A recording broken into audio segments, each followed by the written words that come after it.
couple of years later, I went to buy the box set of Peaky Blinders, and on the back it said, Cillian Dunkirk Murphy. And it's like, job done. Hello, I'm Christopher Nolan, the director of Oppenheimer, here with the cast of the film, and this is EW's Around the Table.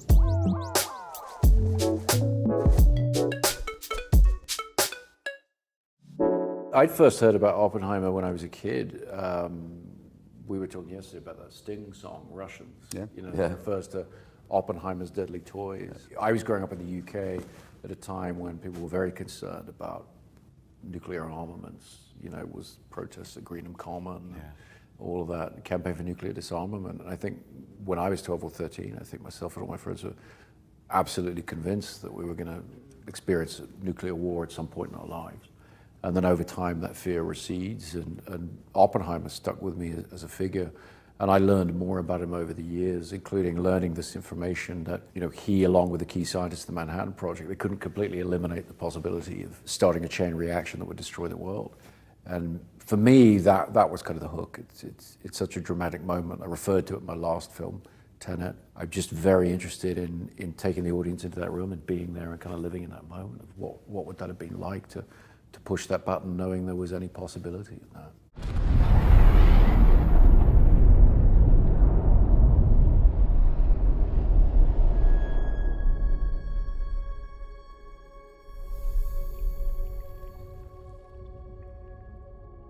We imagine a future, and our imaginings horrify us.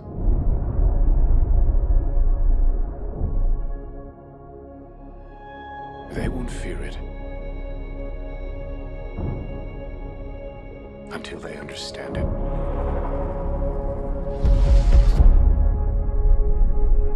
And they won't understand it until they've used it. Did you guys get the 3 dozen yellow roses 2 days in a row? No? Mine was a slower courtship process because he knew for sure I was going to say yes no matter what. I went over to his house. I read it. I don't want to complain, but it's on red paper printed in black, which is kind of difficult. And a bit unnerving as well. Yeah. I guess there's something about it that makes it that you forget it as soon as you read it. I don't know what those colors are. It's kind of like being hypnotized. This is how you get what you want. Chris's the way of operating is that he just calls you out of the blue. I think you enjoy that. Certainly for me, it just came completely out of the blue. And Emma called me and then put me on to Chris, and he said he was making a movie about Oppenheimer, and he said, I'd like you to play Oppenheimer, and I had to sit down, and it was kind of overwhelming. Which is a fun way to do it, but it means that in the future it's very difficult for me to call you to go out to dinner or something. So here like, you answer the phone, like, what's it going to be? This is going to sound made up, but it's actually true. I had, not to get too personal, but had negotiated extensively with my wife that I was taking time off, and I actually had enough foresight.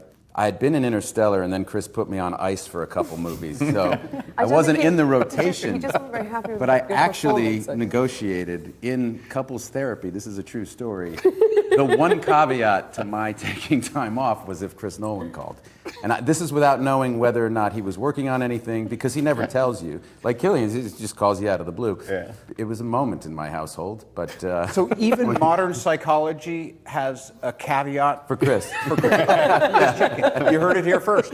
Yeah. I didn't know the process, right? So I didn't know if you were meeting sort of countless other people. So we talked for an hour or so, and then he's just very casual, and he goes, so, you know, it's a part of his wife, and, you know, would you like to take a look? And you're like, is this an offer? You're just like So then I went into the living room, read the script. It was just so heart-racing. It was so awesome. It's that thing. You read the script, it's written in the first person, you're transported, and it's a journey to read it. And then at the end of that, the guy who wrote the script you just read is asking you if you want to do it. I actually had a little bit, I was so blown away by the script. Again, as Robert says, it's in the first person, which I'd never seen before. So rather than say, Oppenheimer crosses the room, it says, "I walk across the room," in the present tense. So it has that, it has a visceral effect on you, and it pulls you right in, and which is the point. He's trying to tell his readers, aka just us and his crew, this is the feeling of the movie. It's got to go through the subjective lens of this character, and that's what it entirely rests on that. And I was so kind of floored by how good it was that the only thing I said, he said, "What do you think?" And I said, "I have no notes." So snobby. Which to me is snobby. It's the highest compliment you can it's pay. a terrible, and Chris was so reductive thing to say. When Emily read it and M was gushing about it and she was very articulate, Chris said, "Well, it's better than what Matt said." But I was trying. I was, because you're a little stunned when you go. I have no notes. I don't know what to say to you. I can't believe this is amazing. Which is, how I felt watching the film as well. We're in a race against the Nazis. And I know what it means. If the Nazis have a bomb. We have a 12-month head start. 18. How could you possibly know that? We've got one hope. All America's industrial might and scientific innovation connected here. A secret laboratory. Keep everyone there until it's done. Let's go recruit some scientists. Build a town, build it fast. If we don't let scientists bring their families, we'll never get the best. Why would we go to the middle of nowhere for who knows how long? Why? Why? How about because this is the most important thing to ever happen in the history of the world? You're the great improviser, but this you can't do in your head. Are we saying there's a chance that when we push that button, we destroy the world? Chances are near zero. Near zero. What do you want from theory alone? Zero would be nice. I mean, we always knew that the Trinity test would have to be a showstopper. It's the fulcrum that the whole story turns on. And when I finished the script, one of the first people I showed the script to was my visual effects supervisor, because I wanted to take CG off the table and see if, he could come up with real world methodologies for producing the effect of, the first atomic blast. But even more than that, I wanted him to see how we were going to try and look into Oppenheimer's mind and see his thought process of, as I put it, sort of looking into dull matter and seeing energy there and seeing the potential of the strong force there to be unleashed on the world, and sort of draw that thread with symbolic imagery and visualizations of the quantum world and everything. So Andrew Jackson, I've worked with for several films. He won an Oscar for Tenet. I've worked with him for years, and he understands both the computer world, but he also understands the analog world. He's wonderful with that. And so he spent months and months and months doing all these experiments and figuring out all these methods, some very, very small and microscopic, some of them absolutely colossal. And then the process of going out to the desert, with Ruth de Jong building the bunkers as they would have been so that we could shoot in the middle of the night in the desert in the real places and get these guys there to really experience some measure of what that tension would have been like that crazy night, sort of building up, and the weeks before building up, worrying about the weather. We're very fortunate the weather did all the things we needed to do. It got crazy when we needed to get crazy. On cue. On cue. It was really hypnotized. It was really wonderful. It happens for you a lot, doesn't it? I'm rumored to be lucky with weather. I think we make our own luck though, because we always shoot no matter what the weather. Yeah. We don't stop. We don't wait. On Interstellar, they kicked us off the glacier finally, and we shot in the car park. And the shot, which you said wouldn't be in the film, is actually it's in the movie. You were right. You were right. But that's the thing is we're always prepared to try and use what nature gives us, give us a real texture. And in the case of the New Mexico desert, it just paid such dividends. I mean, that weather that came in, as you guys are doing the scene by the wooden wall with the initial test detonation, and we had to suddenly wrap because lightning came over, but the clouds that came over, I mean, all of it just informs the whole, the whole drama of the piece. And the build up to Trinity is the key. It's really all about the tension leading up to it and what the process that they went through. And I was very blessed that the designer, Ruth de Jong, and Scott Fisher, the visual effects supervisor, you know, when we were trying to make our budget work and all that, it's sort of like, well, what do you need to see of the gadget itself? And I was like, well, we only see it in these shots and those shots. And they ignored that completely from me, and they built the entire thing in exacting detail so that we were then free to shoot the entire process. You know, the shrink wrapping on it as it comes up in the truck that gets cut off, the way that the different modules are inserted in and wired up. And we were able to build the tension up to the detonation by showing that process that they went through. And I think it's so important. And that's what you get. I mean, you know, obviously with wonderful actors coming on and bringing, you know, new takes, new thoughts, new research to everything, particularly dealing with real people. But I had that from every department. I had that from, you know, from Ruth, and from Hoyter, the director of photography, everybody coming with ideas and knowledge about how this could work better. And that sequence is built on those building blocks. This is a peculiar way that Chris works. You don't see a frame of the film while you're shooting. There is no video village, there's no monitors, there's no playback, which is weirdly liberating. You know, you're never reflecting, you're just moving forwards all the time. So I hadn't seen a frame of the film except for that little teaser that you guys put out, and then I saw the movie. How do I kind of phrase this properly? It was absolutely staggering. I found it absolutely staggering, and it was like I was kind of emotionally winded. You know, I mean, it's not great looking at yourself, but you can get over that when the film is as brilliantly constructed and made as this film is.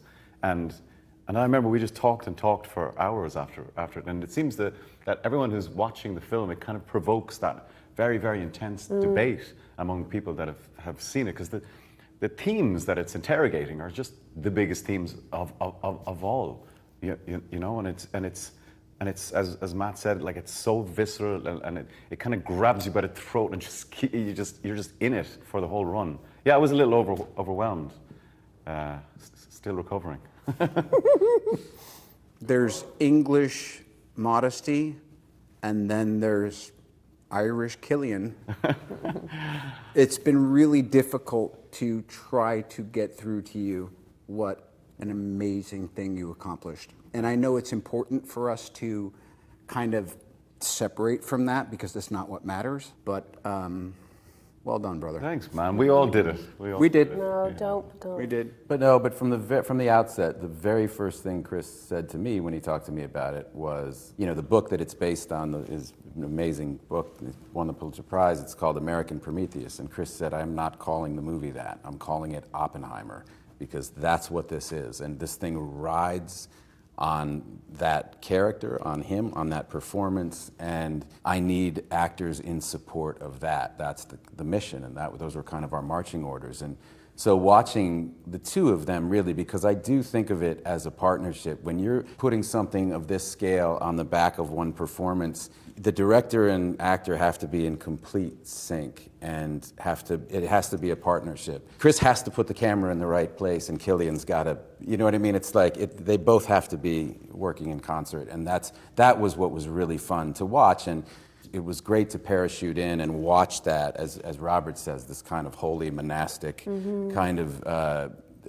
mission that these two were on together, and to bear witness to it, because it really is one of the great screen performances, I think, of all time. Yes. Well, on your last day, you took me aside and said, you realize what this guy's doing every day. He's killing for you, but with good humor. And do you understand how exhausting that is, how difficult it is? And you mustn't take that for granted. And I thought about that, and I was like, nah, he loves it. Yes. Truer words will not be spoken.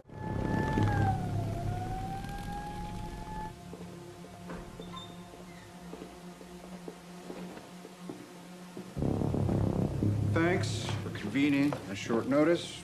I can't believe it. Well, here we are. It's an atomic test. The Russians have a bomb. We're supposed to be years ahead of them, but what were you guys doing in Los Alamos?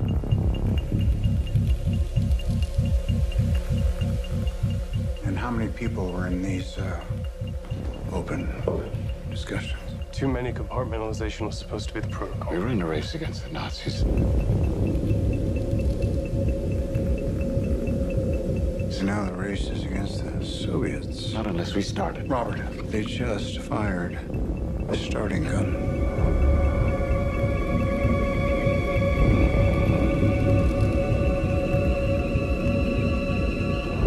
What's the nature of the device they detonated? Data indicates it may have been a plutonium implosion device. Like the one you built at Los Alamos. Yeah, there's a difference between organized, focused, and controlled.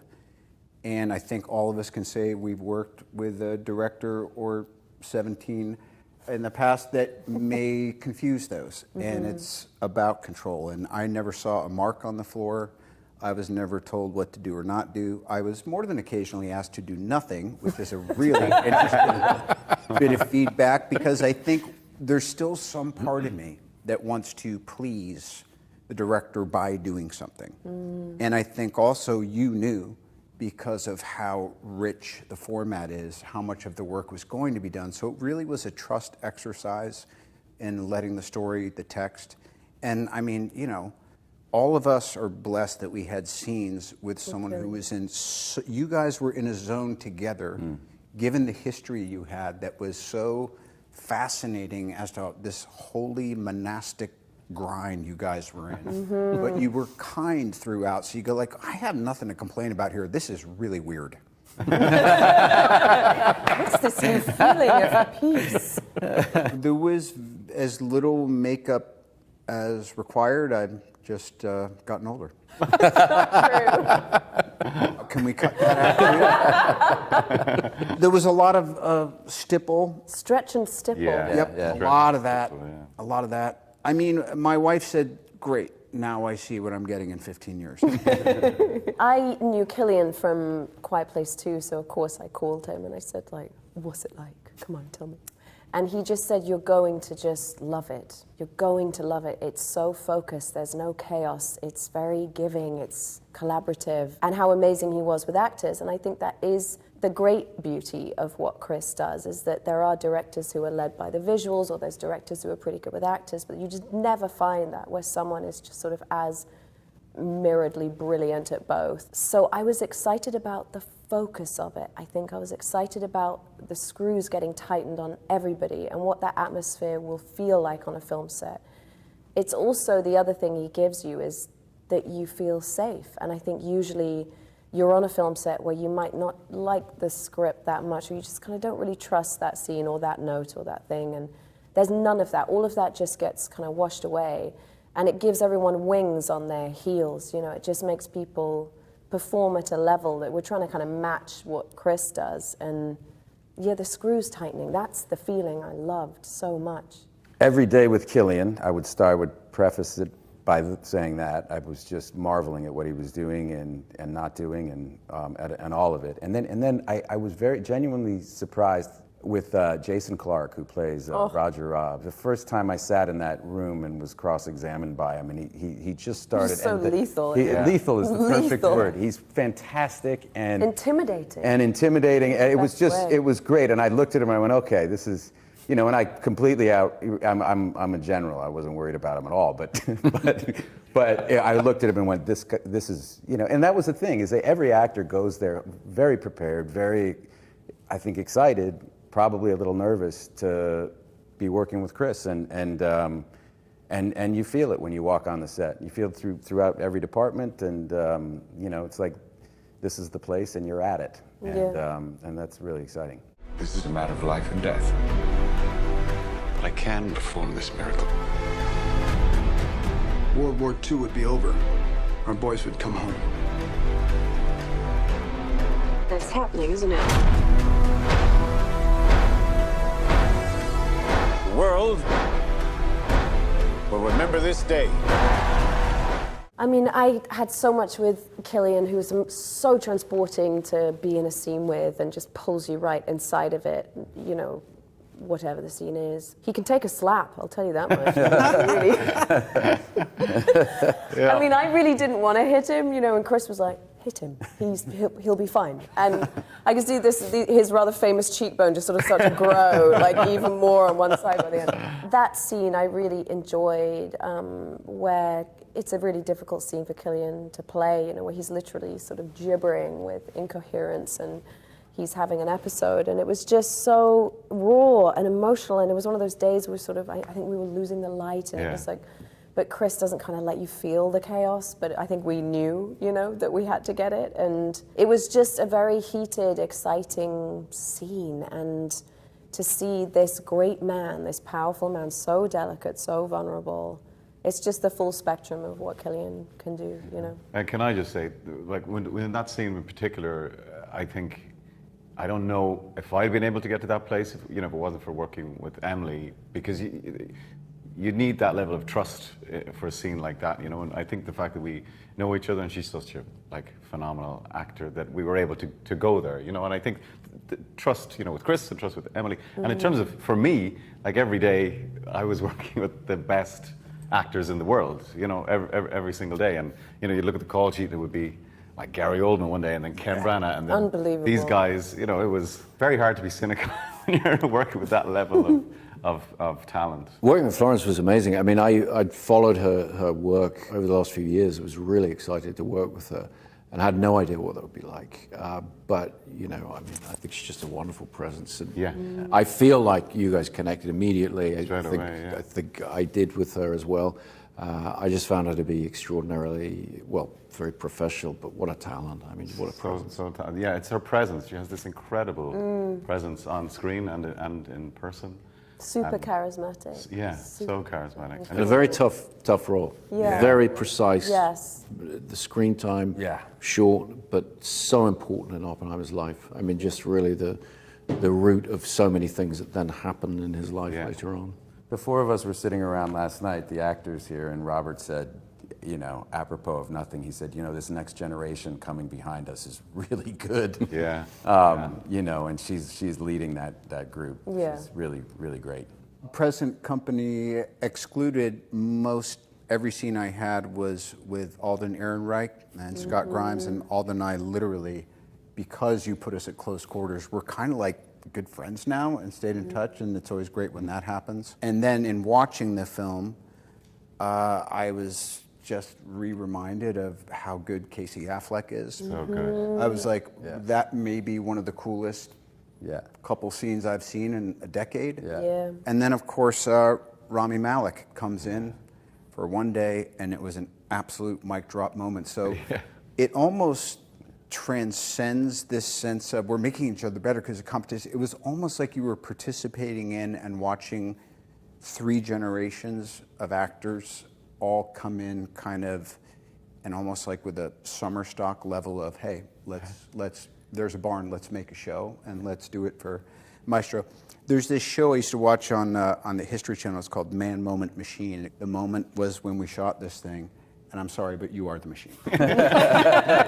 As is the format you used. I was surprised every day somebody would bring something new to the table, and that's the joy of working with a great cast, and then giving them the authority in the room to play, because it's a true story, so they can do the research, they can find out about their characters. And I think for me, one of the more invigorating sequences is the GAC meeting, where Louis Strauss calls the meeting, comes late at night, and then we did a lot of improvisations with that, with Dane DeHaan and Matthew Modine and everyone. And I don't know if you remember where he got Dane to just go very over the top to prompt a discussion and prompt a different set of directions in it. And that was a really, really interesting scene to watch everybody contribute something.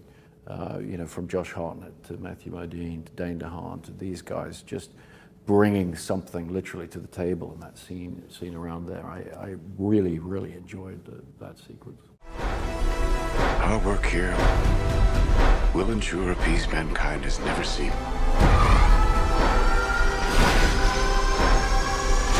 Until somebody builds a bigger one. You are the man who gave them the power to destroy themselves. And the world is not prepared.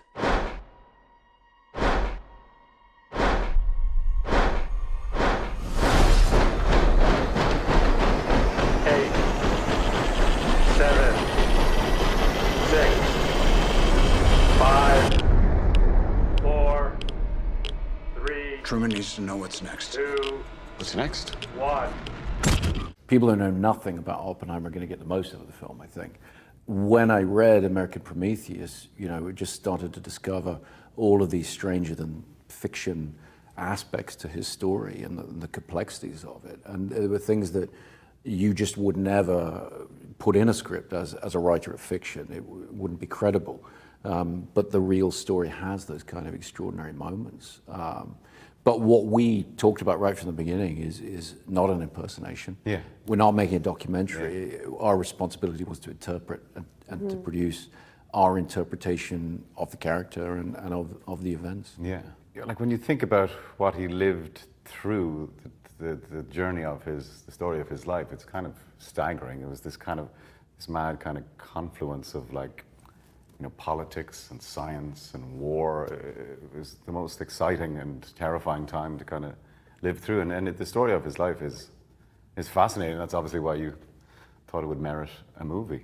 Yeah, and I think the connection, one of the first things I grabbed a hold of from the book, as I was reading it the first time, was the moment you realize that Los Alamos, which would become so important in history, is just this place that he and his brother like to go camping. Yeah. And that connection, the personal with the historic, I thought was really engaging. Yeah.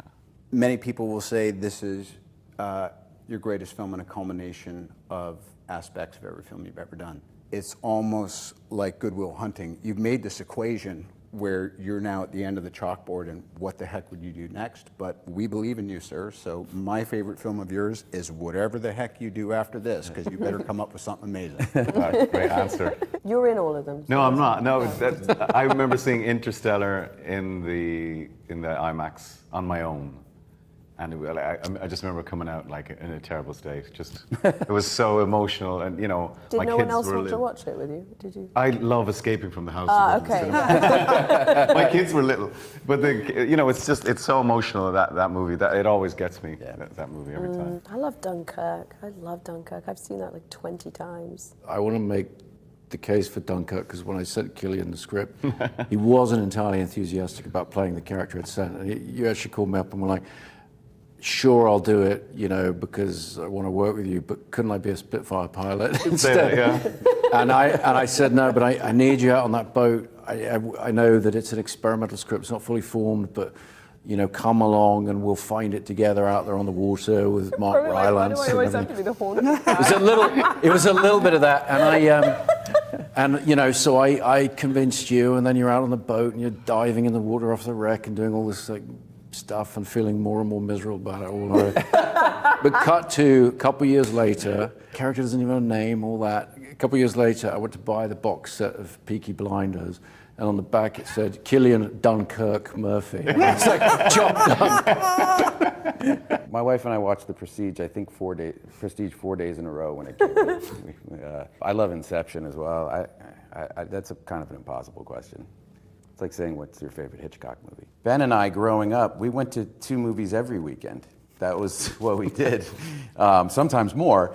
I heard about this, with Oppenheimer and Barbie open, and I thought, I think it's great. I'm glad that we're putting great options back in the multiplexes. It's, thank God, after COVID. I'm glad everyone's going back to the movies, and just go see them both and have a ball, and whatever order you want to do it in. It's great that there are great options again for people. We want our business to come back strong. Thank you for joining us. This has been EW's Around the Table.